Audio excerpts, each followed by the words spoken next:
मुश्किलों में हौसलों को आजमाना सीख ले, दर्द में भी यार मेरे मुस्कुराना सीख ले।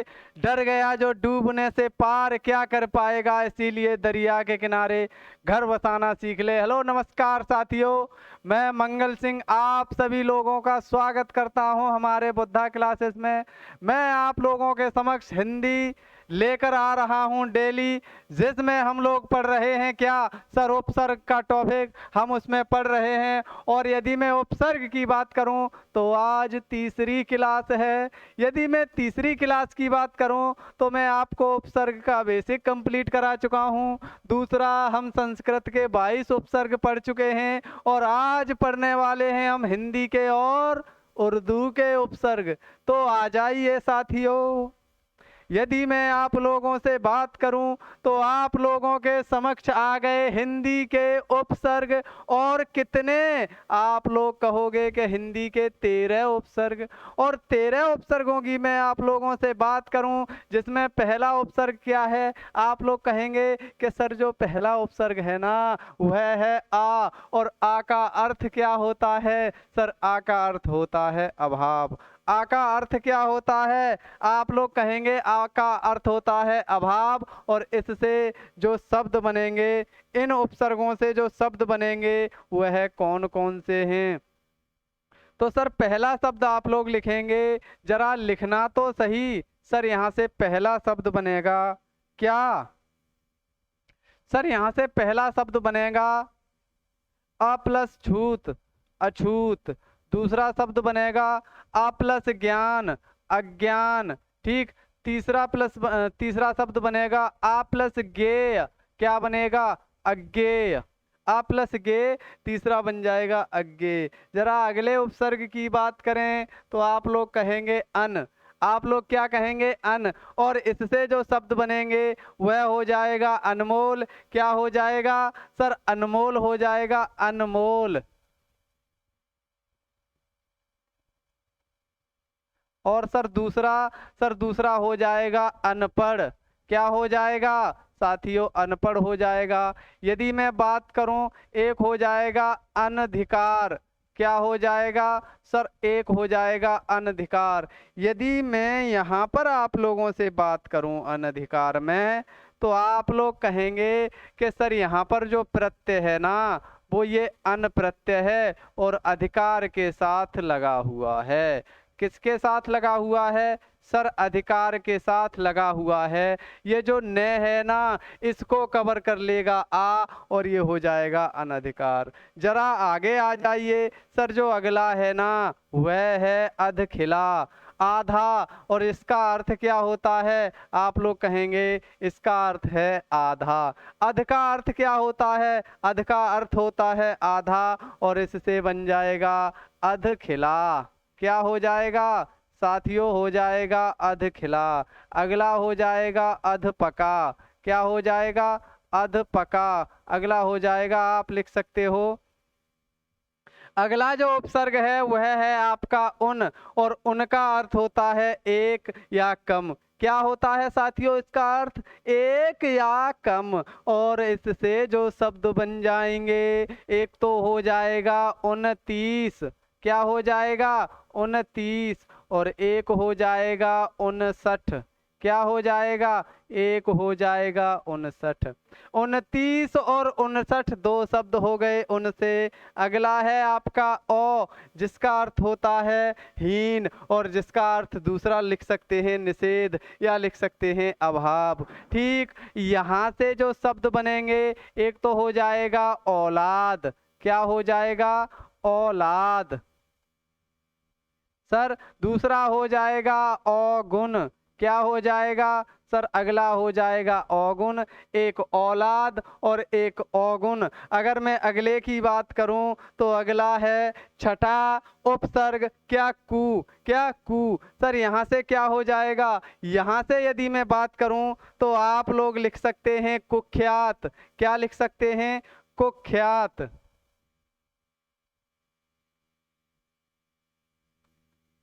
और लिख सकते हैं कुमति। ठीक, क्या लिख सकते हैं? कुमत। एक हो जाएगा कुख्यात, एक हो जाएगा कुमत। सर जरा अगले उपसर्ग पर आ जाइए। सर जो अगला उपसर्ग है ना वह कौन सा है? सर वह है स। सातवां उपसर्ग है कौन सा? सा। और सा का मतलब होता है श्रेष्ठता या अच्छा, श्रेष्ठता या अच्छा। और यहाँ से जो शब्द बन जाएंगे ना उनमें पहला ही शब्द क्या है? आप लोग कहोगे। क्या कहोगे?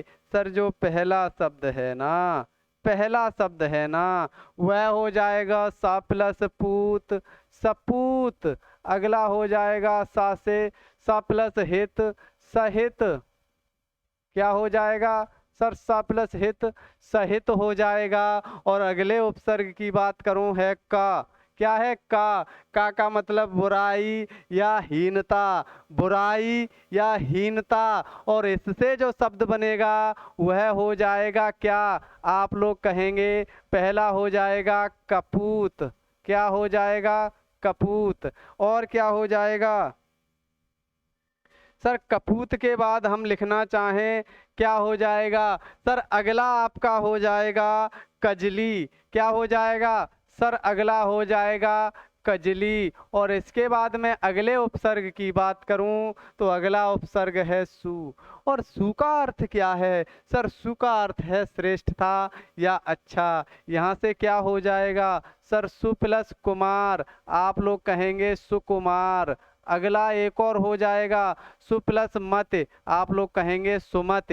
क्या हो जाएगा? सर सु प्लस मत, सुमत यहाँ से हो जाएगा। अगले उपसर्ग की बात करूं नी, 10वां उपसर्ग है नी। इसका मतलब होता है निषेध या अभाव। इसका मतलब क्या होता है? सर निषेध या अभाव। इसका मतलब होता है यहाँ से नी प्लस डर, निडर। क्या हो जाएगा? नी प्लस डर, निडर। अगला हो जाएगा नी प्लस कम्मा, निकम्मा। नी प्लस अम्मा, यहाँ से हो जाएगा निकम्मा। ठीक, यदि मैं आपकी बात करूं अगला है आपका दू। और दू का मतलब क्या होता है? सर दू का मतलब होता है बुराई। दू का मतलब होता है बुराई या दू का मतलब होता है आपका बुरा। ठीक, दू का मतलब दो या बुरा। यहाँ से आ जाएगा दुकाल अर्थात बुरा समय। अगला हम लिख सकते हैं दु प्लस बला हो जाएगा दुबला। क्या हो जाएगा? दुबला। यदि मैं बात करूं आप लोगों से अगला है बिन, जिसका अर्थ क्या है? अभाव या रहित। क्या अर्थ है? अभाव या रहित। ठीक, बिन से आप लोग कर सकते हो बिन प्लस बोया, बिन बोया, बिन बोया। और सर बिन प्लस देखा, बिन देखा। ठीक, बिन प्लस खाया, बिन खाया। भर। और भर की बात करूं इसका मतलब होता है पूरा या ठीक। भर प्लस पेट, आप कहोगे भर पेट। भर प्लस दिन, आप लोग कहोगे भर दिन। ठीक, हमने कहा भरपेट, भर दिन, भर उपसर्ग से मिलकर बने हैं। सर हमने हिंदी के 13 उपसर्ग कंप्लीट कर लिए। यदि आप हिंदी के 13 उपसर्ग कंप्लीट कर चुके हो तो आ जाइए अगले टॉपिक पर। सर अगला टॉपिक है आप लोगों के समक्ष उर्दू के उपसर्ग। और जल्दी से हम उर्दू के उपसर्ग भी कंप्लीट करने वाले हैं। तो ज़रा आ जाइए साथियों, जरा आ जाइए साथियों उर्दू के उपसर्ग कंप्लीट करने के लिए। यदि मैं उर्दू के उपसर्गों की आप लोगों से बात करूं तो उर्दू का जो पहला उपसर्ग है वह है कम। क्या है? कम। और कम से मिलकर जो शब्द बनेंगे वही तो उर्दू उपसर्गों से मिलकर बनेंगे। सर इसका अर्थ क्या है? सर यदि मैं कम के अर्थ की बात करूं आप लोगों से तो सर इसका जो अर्थ है ना, इसका जो अर्थ हो जाएगा, एक तो हो जाएगा थोड़ा और दूसरा हो जाएगा हीन। दूसरा क्या हो जाएगा? हीन। तो सर कम से पहला ही लिख लो क्या? कम सिन। क्या? कम सिन। सर कम से हो जाएगा कम सिन। कम से हो जाएगा कमजोर। क्या हो जाएगा? कमजोर। और सर जो अगला उपसर्ग है वह है आपका खुश। क्या है? खुश। और खुश का अर्थ क्या होता है? सर खुश का अर्थ होता है अच्छा या शुभ। सर यदि मैं खुश की बात करूं तो आप लोग लिख सकते हो खुश नसीब। खुश नसीब। सर पहला हो गया खुश नसीब। दूसरा क्या हो जाएगा? आप लोग कहेंगे खुश प्लस नुमा। सर खुशनुमा भी तो दूसरा हो जाएगा। जरा अगले की ओर बढ़ें तो अगला है गैर, जिसका अर्थ क्या होता है? सर जिसका अर्थ होता है भिन्न या दूसरा। भिन्न या दूसरा जिसका अर्थ होता है तो हम इसका लिख सकते हैं क्या? सर पहला हो जाएगा गैर प्लस सरकारी, तो आप लोग कहेंगे गैर सरकारी। दूसरा हो जाएगा गैर प्लस मुल्क, तो आप लोग कहेंगे गैर मुल्क। क्या कहेंगे? गैर मुल्क। और यदि मैं बात करूं दर की, तो दर का क्या अर्थ है? सर दर का अर्थ है मैं, या दर का अर्थ है अंदर। हम लिख सकते हैं क्या? सर हम लिख सकते हैं दरमियान। क्या लिख सकते हैं? दरमियान। और सर अगला लिख सकते हैं दर असल। दर असल जो है ना, हम अगला लिख सकते हैं दर से ये मिलकर बने हुए हैं। दर से ये मिलकर बने हुए हैं सर दरमियान। और दर असल जो है ना, दर उपसर्ग से मिलकर बने हुए हैं। जरा अगले उपसर्ग की ओर आप लोग आएंगे तो कहेंगे सर ना है ना। ना का मतलब क्या है? सर ना का मतलब है अभाव या निषेध। और ना उपसर्ग से जो मिलकर बने हैं वह है आपका नाखुश, नालायक, नापसंद। क्या हो जाएगा? नाखुश, नालायक, और लिख सकते हो नापसंद। ठीक। यदि मैं बात करूं छठवां जो उपसर्ग है वह है आपका बा।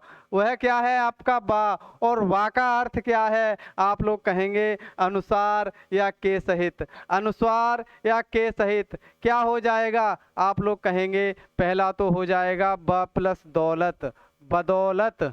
और दूसरा हो जाएगा, दूसरा क्या हो जाएगा? सर दूसरा हो जाएगा बा प्लस नाम, ये हो जाएगा बनाम। क्या हो जाएगा? सर दूसरा हो जाएगा बनाम। यदि मैं बा उपसर्ग की बात करूं जिसका अर्थ होता है साथ, जिसका अर्थ क्या होता है? सर साथ होता है। और इससे मिलकर जो शब्द बनेंगे एक हो जाएगा बाकायदा।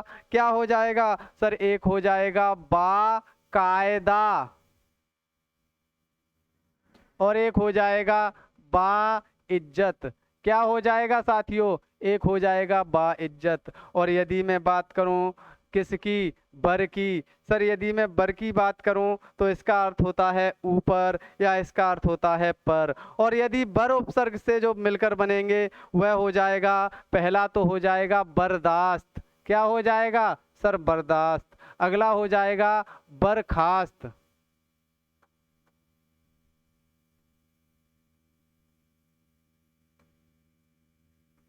अगला हो जाएगा बर्खास्त। एक हो जाएगा बर्दाश्त, और अगला हो जाएगा क्या साथियों? अगला हो जाएगा बर्खास्त। जरा अगले अगले पॉइंट की ओर हम बढ़ें तो आपका जो 9वां उपसर्ग है उर्दू का वह है बद। यहाँ से आप लोग लिख सकते हो सर पहला है बद प्लस नसीब, बद नसीब। बद नसीब। सर आप लोग लिख सकते हो बद प्लस नामी, बदनामी। क्या हो जाएगा? बदनामी हो जाएगा। और अगला है बे। क्या है साथियों? बे। क्या है साथियों? बे। क्या है साथियों? बे। और यदि मैं बे की बात करूं तो आप लोग लिखेंगे बे प्लस कसूर, आप लोग कहेंगे बेकसूर। ठीक। आप लोग कहेंगे बे प्लस कसूर, आप लोग कहेंगे बेकसूर। बे प्लस बात, आप लोग कहेंगे बेबात। क्या? बेबात। जरा यदि ला पर आ जाइए तो आप लोग कहेंगे ला इलाज। आप लोग कहेंगे ला प्लस जवाब, ला जवाब। क्या? सर ला जवाब। यदि मैं सर की बात करूं, यदि मैं सर की बात करूं, इसका मतलब होता है मुख्य, इसका मतलब मुख्य, इसका मतलब प्रमुख। ठीक। इसका मतलब क्या हो जाएगा? प्रमुख। जैसे हमने लिखा सर प्लस कार, सरकार। सर प्लस ताज, सरताज। ठीक। अगले की बात करूं तो अगला है हर। हमने कहा हर प्लस एक, हर एक। ठीक। हर प्लस दिन, हर दिन, हर प्लस दिन क्या हो जाएगा, हर दिन। और जो अगला है ना आपका हम, इसका अर्थ होता है साथ में रहने वाला, तो आप लोग लिखेंगे हम वतन। और लिख सकते हैं हम उम्र। क्या लिख सकते हैं साथियों, हम लोग लिख सकते हैं हम उम्र। और यदि मैं 15वें की बात करूं तो आप लोग क्या कहोगे, सर 15वां है अल, जिसका मतलब क्या है, निश्चित। अल का मतलब क्या है, निश्चित। और अल से जो मिलकर बना होगा वह हो जाएगा आपका क्या, आप लोग कहेंगे एक तो हो गया अलगरज। क्या हो गया सर, एक हो जाएगा अल प्लस गरज, अलगरज। दूसरा हो जाएगा अल प्लस बत्ता, अलबत्ता।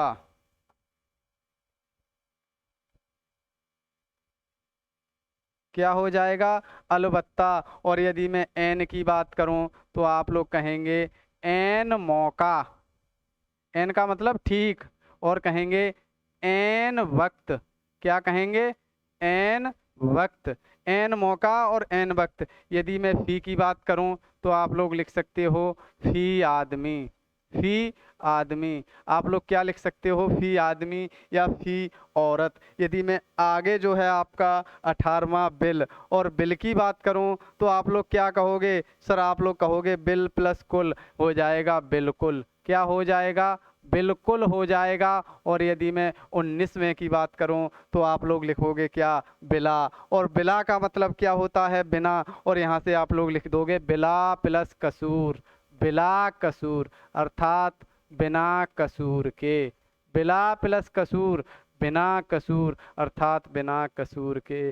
साथियों हम हिंदी के और उर्दू के 13 प्लस 19 अर्थात 32 उपसर्ग कंप्लीट कर चुके हैं। और मैं आशा करता हूं कि आप लोग जबरदस्त तरीके से उर्दू उपसर्ग जो है सीख चुके हो। क्या, उपसर्ग जो है सीख चुके हो। इतने ही उपसर्ग होते हैं, इनको रट लो, इनको लिख लो, इनको याद कर लो। यदि एग्जाम में उपसर्ग बनता है तो आप उसे छोड़ोगे नहीं, मेरा आप लोगों से वादा है। साथियों आप लोगों से मुलाकात कल फिर होगी, तब तक के लिए जय हिंद, जय भारत।